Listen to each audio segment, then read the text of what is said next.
à tous et à toutes et bienvenue sur l'émission On sait du tout. On sait du tout est une émission sans tabou et sans rancune.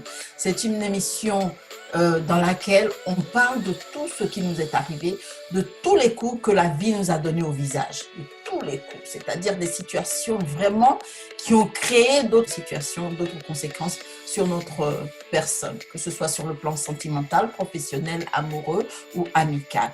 Donc voilà, il ne tient qu'à vous de donner des noms sur cette émission, il ne tient qu'à vous de donner les lieux où ça s'est passé, ce qui est sûr, être le plus descriptif possible afin que nous puissions compatir à la situation. Donc, nous avons comme première invitée la belle Margot, que je remercie infiniment d'avoir accepté de participer à cette première émission.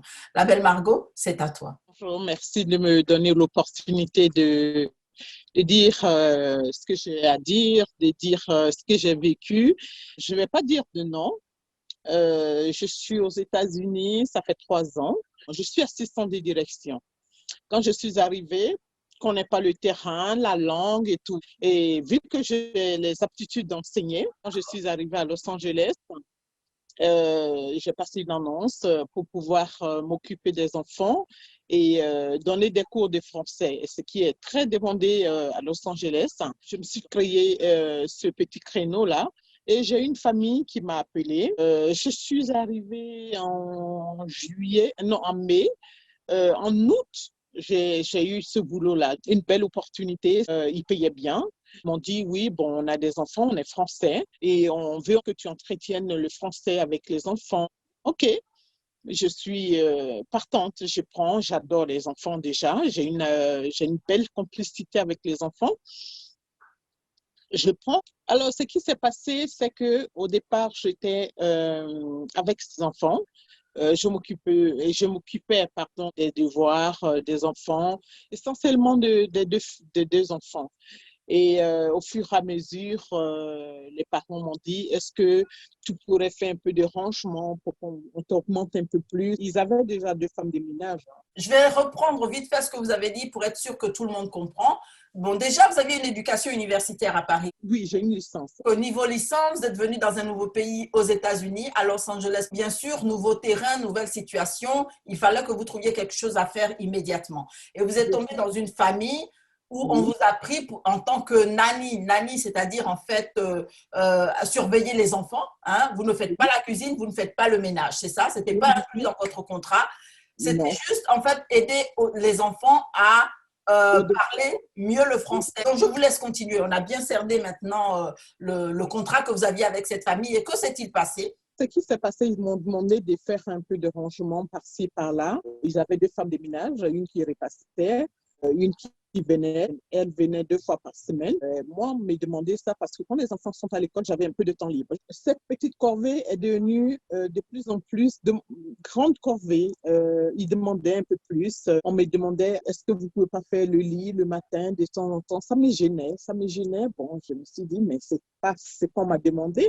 C'est pas ce qui était dans le contrat et avec mon éducation judéo-chrétienne, je ne dois pas refuser quelque chose à quelqu'un. Ça me dérangeait, mais je le faisais jusqu'à ce qu'on me demande de laver les voitures, d'aspirer dans la voiture. C'est pas si comme ça. Ah, écoute, est-ce que tu pourrais, juste aujourd'hui, tu peux me passer un coup d'aspirateur? Ça ne me dérangeait pas. Et après, on vient du dehors, on a pris un coup de chewing-gum sous la semelle dans la chaussure. Et on me dit, est-ce que tu pourrais me laver le bas de ma chaussure, enlever le chewing-gum qui est dessous? J'ai dit, si j'ai répondu au monsieur, mais c'est pas mon boulot, mais vous pouvez le faire vous-même. Pourquoi vous voulez que je le fasse? Non, mais excusez-moi, je ne vous ai pas demandé ça parce que c'est à vous de le faire. Bon, on prend, on le fait. Je ne sais pas pourquoi, on le fait.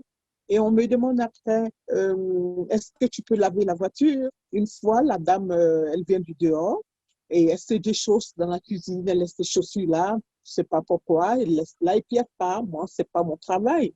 Et je suis avec les enfants, j'ai fini ma soirée, je rentre à la maison. Le lendemain, je viens, me fait le reproche, elle me dit, écoutez, quand vous voyez mes chaussures traîner, vous les rangez. Je lui dis non. Je ne les range pas. Vous êtes à même de ranger vos chaussures. Là, elle me regarde. Elle me dit, on vous paye assez cher pour pouvoir faire ce qu'on vous demande de faire.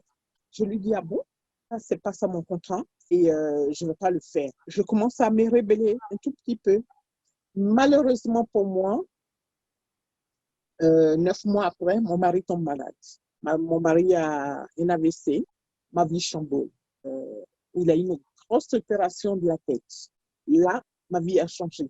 Toute défaite, je lui ai dit, bon, quelque chose qui vient d'arriver à mon mari. Il a eu un AVC, il a été opéré dans la nuit, mais Dieu merci, tout va bien. Donc, pourquoi est-ce que tu n'as pas résilié ton contrat? Pourquoi est-ce que tu n'es pas partie? Alors, je ne suis pas partie. Je ne savais pas dans quel monde j'étais. Qu'est-ce que j'ai fait? Je suis conciliante parce que j'ai que ce boulot-là pour me nourrir, pour payer la maison, parce qu'on était 2 salariés. Mon mari, il était à son compte, il gagnait très bien. À ce moment-là, tout a basculé. Mes intentions, mes désirs, parce que j'avais voulu arrêter ce boulot et repartir à l'école. J'aspirais à faire autre chose et je suis restée. Comment la famille a réagi quand tu leur as annoncé donc l'état de ton mari? Ils m'ont dit, oh, ça va aller, c'est des choses qui arrivent. Bon. En ce moment-là, ils ont pris un avantage. Ils ont eu la force de continuer à faire ce qu'ils avaient commencé. Encore plus rude, encore plus fort. Parce qu'ils se sont dit que j'avais plus le choix. Je comprends. Donc, ils ont commencé à abuser davantage parce que là, maintenant, tu étais assujetti à un seul salaire. Et ils savent qu'aux États-Unis, on ne peut pas vivre comme ça. Et ils ont pris l'avantage. Un avantage qu'ils ont pris qui était insidieux. Ils ont commencé de plus belle à me mettre à nerfs, à bout de nerfs. Maintenant, ils avaient dit à la femme des ménages qui repassait de ne pas venir et que c'est moi qui allais repasser. Et je leur ai dit, je ne repasse pas, je ne sais pas repasser. On repassait jusqu'aux serviettes chez eux. Alors là, ils me regardent et me disent, ben, vous avez deux choix. Ou vous repassez, ou vous partez. Carrément. Vraiment? Comment as-tu réagi? J'ai rien dit. Je suis allée dans ma voiture. Je pleurais parce que quand je suis énervée, en général, je pleure. Quand je ne réagis pas, je pleure. Et je me suis dit, la douce Margot, tu fais ce job parce que tu n'as pas le choix. Et je suis venue, je lui ai dit, je ne sais pas repasser, mais je vais apprendre. Je sens de la peine dans ta voix et sur ton visage, la douce Margot. Comment tu ressens ça jusqu'aujourd'hui? Est-ce que tu vis ça de la même façon? Comment est-ce que tu revis la scène? Ça se voit sur ton visage, hein, que la peine est encore vive. La peine est vive parce que moi, étant un être humain sensé, je n'aurais pas fait ça à mon prochain. Je n'aurais pas abusé d'une personne vraiment de façon éhontée. Je te dis, j'étais épuisée, j'étais à bout de nerfs parce que quand je venais du travail, il fallait m'occuper de mon mari. Il ne marchait pas. Je le lavais, je faisais tout, j'en passe. Quand je repartais de chez moi, j'étais de bonne humeur. Quand j'arrivais 1 kilomètre avant mon travail, je devais changer mon humeur. Je devais être une autre personne. Tout à fait. Je devais m'adapter à la situation. De nature, je suis gaie, je suis joyeuse. Et le fait de ne pas rire, le fait de ne pas dire mes sentiments, le fait de ne pas dire les choses, au fur et à mesure, on fait de moi une personne fermée que je ne suis pas. Et ça a commencé à être une habitude. J'ai perdu la joie de vivre. J'ai perdu mon sourire. J'ai perdu mon discernement, en quelque sorte. J'étais comme un robot. Je devais faire ça. Je devais le faire pour survivre. Quel sentiment tu éprouves? Avant de porter un jugement sur leur comportement, je dirais qu'ils ont commencé d'abord, avant ma situation, la situation de maladie que mon mari avait, ils avaient déjà commencé à faire ça. Et vu ma situation, ils ont encore accentué. Ils ont juste accentué parce qu'ils sont comme ça. Là, c'est un jugement de valeur que je leur porte maintenant. Ils sont comme ça. C'est des gens qui pensent que dominer, c'est une sorte de domination mentale de la personne. Pour eux, le pouvoir de contrôler quelqu'un, le pouvoir de faire d'une personne ce qu'on a envie, c'était ça. Ah, ok. J'étais assujettie maintenant parce qu'ils savaient ma situation. Ils en ont profité. Parce qu'ils sont comme ça. Je ne sais pas quoi dire. Ils sont comme ça. C'est des esclavagistes. Une fois, elle a discuté avec moi, la dame. Elle me dit, quel est votre niveau d'études? Et puis, je lui dis ce que j'ai fait, mon background. Je lui dis, elle est restée taiseuse. Elle m'écoutait. Elle m'a dit, mais vous ne nous avez jamais dit ça. Je lui ai répondu, mon background, à quoi avoir avec mon travail ou la personne que je suis? Quelle est la différence que je vous ai dit ça aujourd'hui et ce que vous avez fait ou ce que vous faites? Elle me dit non, ça ne change rien. Elle me dit non, ça ne change rien. Je dis bon, pourquoi vous m'avez posé la question alors dans ce cas? Elle me dit non, c'était pour savoir parce que vous vous exprimez drôlement bien en français.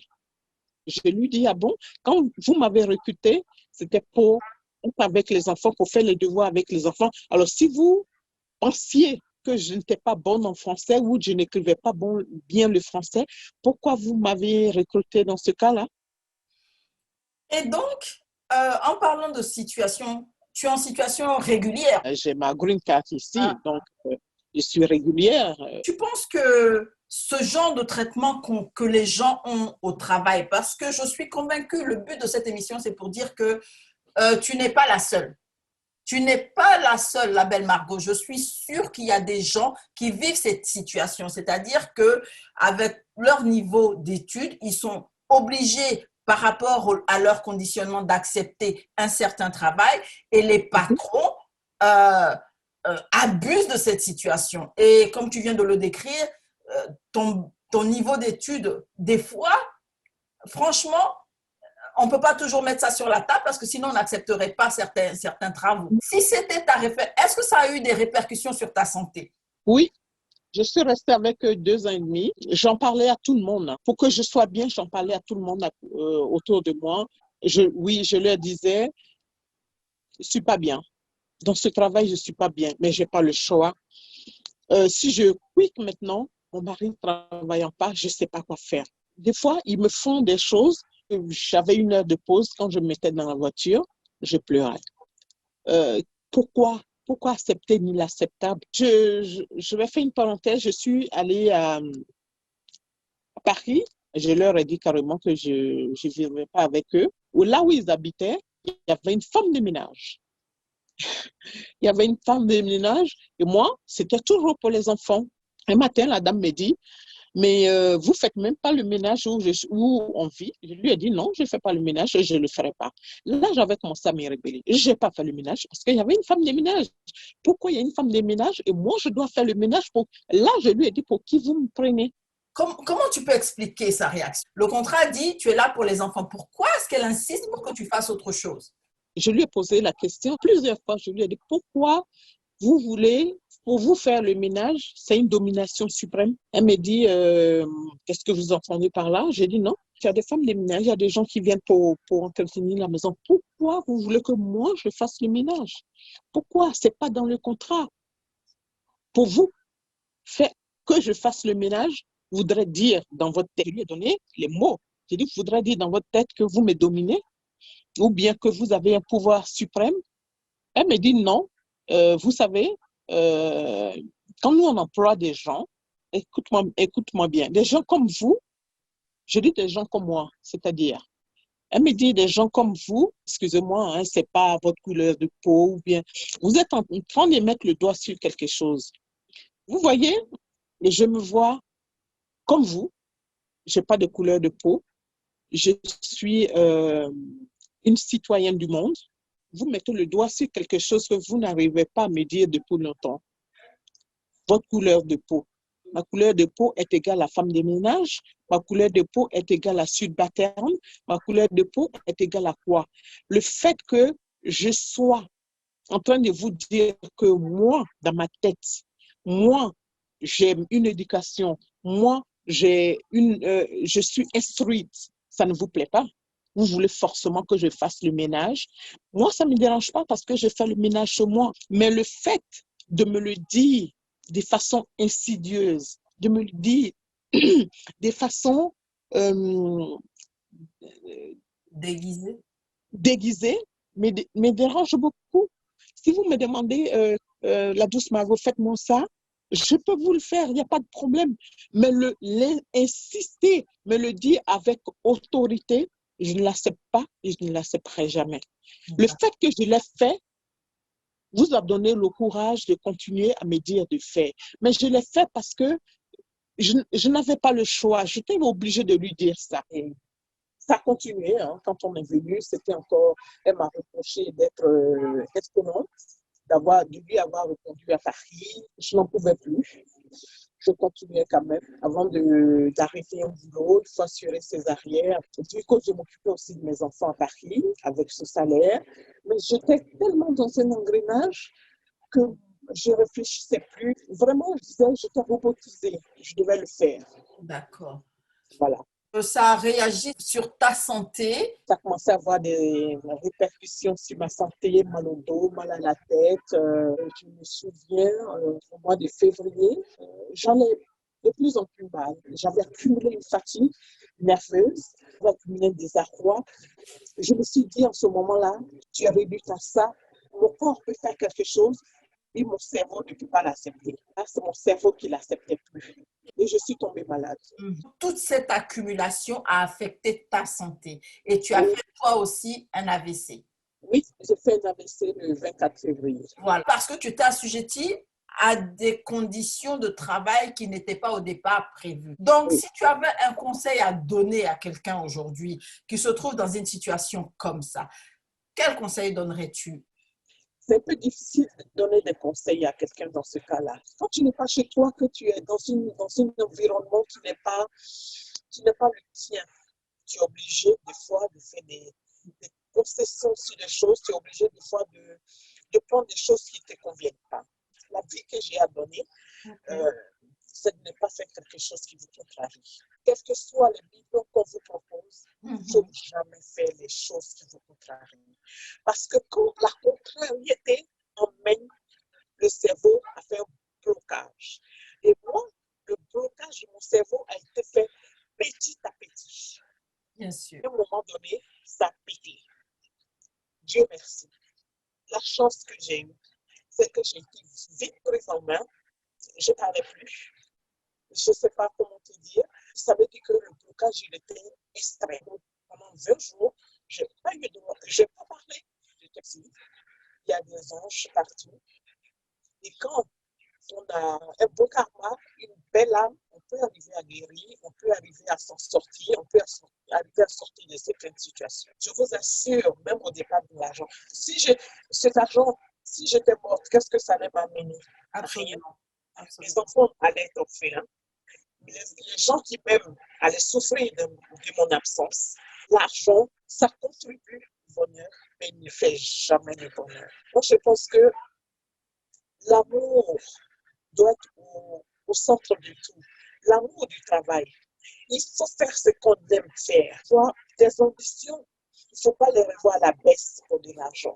Je suis vraiment navrée de savoir que cette accumulation a provoqué une maladie, cette AVC-là aussi, et finalement t'a fragilisé. Dieu merci, tu t'en es très bien sorti. Aujourd'hui, il n'y a pas de séquelles du tout, séquelles physiques, verbales. Si c'était à refaire, est-ce que tu as un coup de gueule pour cette famille-là? Qu'est-ce que tu leur dirais? Tu sais, avoir un coup de gueule, c'est vraiment, je dirais, une perte de temps. Une perte de temps pour cette famille, je ne donne pas de coup de gueule. Je laisserai la vie en décider. Je laisserai le destin en décider. Je ne suis pas quelqu'un de revanchard. OK? Moi, je dis ce qui est arrivé, peut-être que ça aurait pu arriver, que ça devrait arriver, et c'est arrivé. Mais seulement ce que je leur demande, c'est de changer, que ce soit avec moi ou avec une autre personne, d'être plus humaniste, d'être plus humain avec les êtres humains, avec les gens qu'ils emploient. Parce que figure-toi que employer quelqu'un, avoir quelqu'un à ton service, mais il serait 10 fois plus rentable quand il sait que ce qu'il fait est reconnu. Juste la reconnaissance du boulot qu'il fait, de ce qu'il fait, ou la reconnaissance de ses actes, de sa personne. J'ai cette éducation judéo-chrétienne qui me dit, refuse pas quelque chose à ton prochain. C'est pas une tare, mais les gens abusent. Et la différence de l'autre peut apporter quelque chose. On serait moins méchant avec autrui. On serait moins méchant avec notre prochain et on accepterait cette différence comme un atout. C'est le mot de la fin.